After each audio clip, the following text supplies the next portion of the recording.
the topic of climate, energy, all of that also came up. Donald Trump, obviously an expert on alternative energy. Here he is talking about wind. We are energy independent for the first time. We don't need all of these countries that we had to fight war over because we needed their energy. We are energy independent. I know more about wind than you do. It's extremely expensive, kills all the birds. It's very intermittent. It's got a lot of problems. And they happen to make the windmills in both Germany and China. And the fumes coming up, if you're a believer in carbon emission, the fumes coming up to make these massive windmills is more than anything that we're talking about with natural gas, which is very clean. One other thing. Find me a scientist said that. I love solar, but solar doesn't quite have it yet. It's not powerful yet to really run our big, beautiful factories that we need to compete with the world. So false. It's all a pipe dream. But you know what we'll do? We're going to have the greatest economy in the world. But if you want to, yeah, exactly. Exactly. Great. Like at that factory. point, there's so many moments during the debate where Welker was like, "All right, we're moving on." Like that was a nonsense thing. You've done your thing, and we're moving on. Yeah, like no, I've suffered through this enough. Can we just seriously? No, you're gonna talk more? Okay, great. Yeah, by the way, really fast, I thought she did a better job than all of the previous moderators. He still was able to trample a little bit, but I thought she did a much better job. Anyway, look, the stuff about him knowing wind better and it kills all the birds. And I thought, you know what? I haven't seen birds in years. He has a point. No, that's not actually true. And let's once again go through the fact check. Here is what actually kills birds. This is bad news for cat lovers. Oh, I'm jumping ahead. I apologize to the director. We'll go back to the other stuff. But here's for the wind turbines. No, wind turbines do kill a good number of birds, but cats are just engaged in all-out apocalyptic war on birds. I don't know how they do it. But anyway, no, wind turbines are not a significant killer of birds, you big idiot. That's and so solar many is not dead super birds. expensive. I know, it's actually like, Jesus, if you stop Cat. to think about it, it's That's actually so many awful. birds. Jesus, That's each year. evil. You know, though, if you're a bird and you get killed by a cat when you yourself can fly, it's kind of your fault. It's kind of on you. What like if you're being killed by buildings, come on, man, they're not even moving. 2.4 billion a year? That's so like many. We need to do something about this. What is up with cats, by the way? That's so And how many cats are killed by birds? I feel like this is asymmetric warfare. Anyway, we're getting off the point. So that was obviously stupid and it's too expensive. Yeah, that's why we want to invest more in it. And his perception of that is entirely off. Is incredibly cost effective. Wind is very cheap, solar is very cheap, but whatever. We're not going to convince him of that. But then he went on about how Biden is enthralled to AOC plus 3, demonstrating his fox brain because I mean, you watching this. If I just say AOC plus 3, do you know what that means? Do you know why you should care? Do you know why it's supposed to be clever or why that's supposed to be a thing that triggers you to support him more? No, you probably don't because you're a sane person who doesn't watch Laura Ingraham. It's some random thing that Laura Ingraham thought was clever. So rather than saying the squad, she says AOC plus 3. And Trump has fox brain. He thinks everybody knows these same super inside baseball things. So I just say it as if it's clever. It's not clever. Nobody knows what you're talking about. It's like making some sort of oblique reference to like a comedy that came out in the 80s that was never in theaters. Nobody knows what you're talking about, you big idiot. But he says it.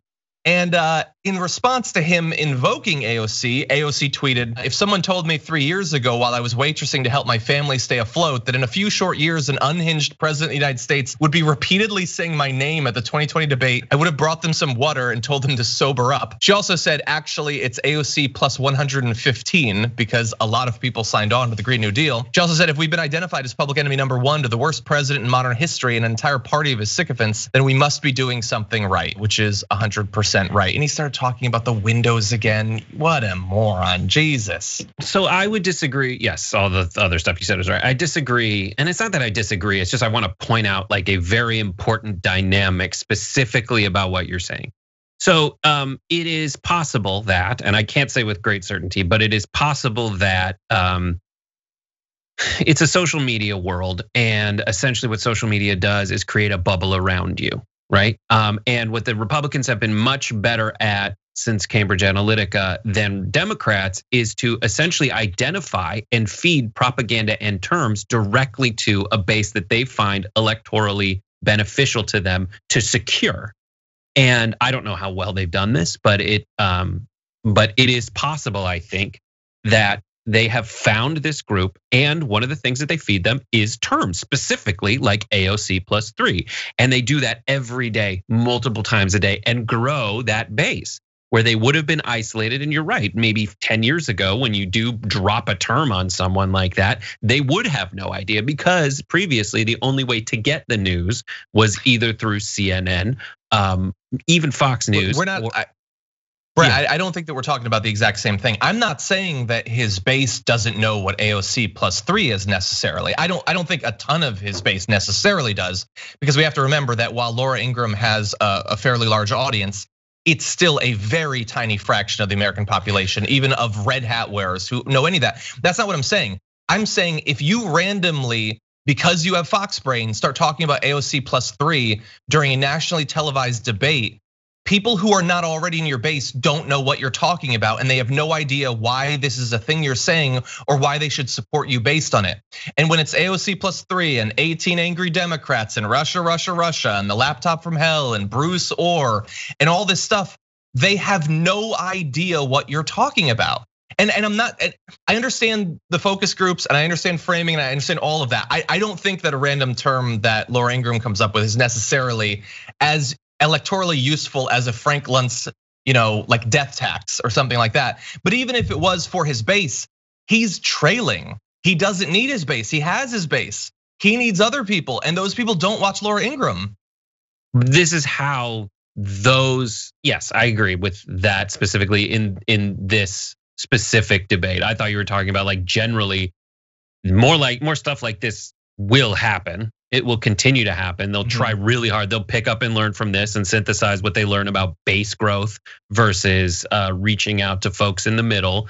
But AOC plus 3 saying that on the national stage, I think already there is a group of people there's a smaller group of people watching this who are in that category of like the moderates who are just kind of figuring out what to watch now. Like, I don't think the second debate is much different from the first debate. I think there is a larger group of folks, but I still think it's a self-selecting group of more engaged people.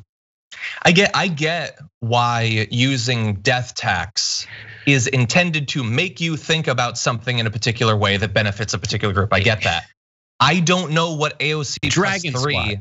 Dragon Squad, intended. Right? What is Dragon Squad for? I love Dragon Squad. Dragon Squad is to say, here are words we use that they don't, that we understand, that they don't get. And I get it. Coded language, I get it that you have these terms or whatever. What does AOC plus 3 rather than the squad? What does it make them think about AOC in a different way? Is it intended to say that the 3 aren't worthy of having their names listed? What is the point of that? It's to bring. Why is that a thing that she said more than once? It is algebra is scary. That's true. I feel like I just don't get it. And there's, but it's all part of the same strategy and playbook, which is yes, there's death packs, there's AOC plus 3. They're all different levels of membership, but already like pushing this stuff forward. First and foremost is not all of these like attempts at branding the other side as evil through coded language are equally as successful as each other, but used more often and together, it is at least a strategy, one that the Democrats definitely don't use as much.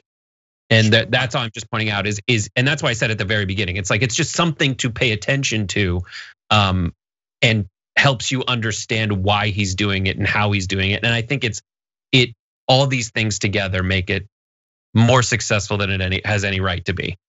We will see. We will see. Supposedly AOC is she tweeted asking for designs for an AOC plus me shirt, which I think is going to be much more successful. For more political news breakdowns, interviews, stories of activism, and me trying my hardest to care about the occasional big celebrity news story, subscribe to our YouTube channel at youtube.com/The Damage Report. And you can ring the bell wherever it is so you don't miss anything.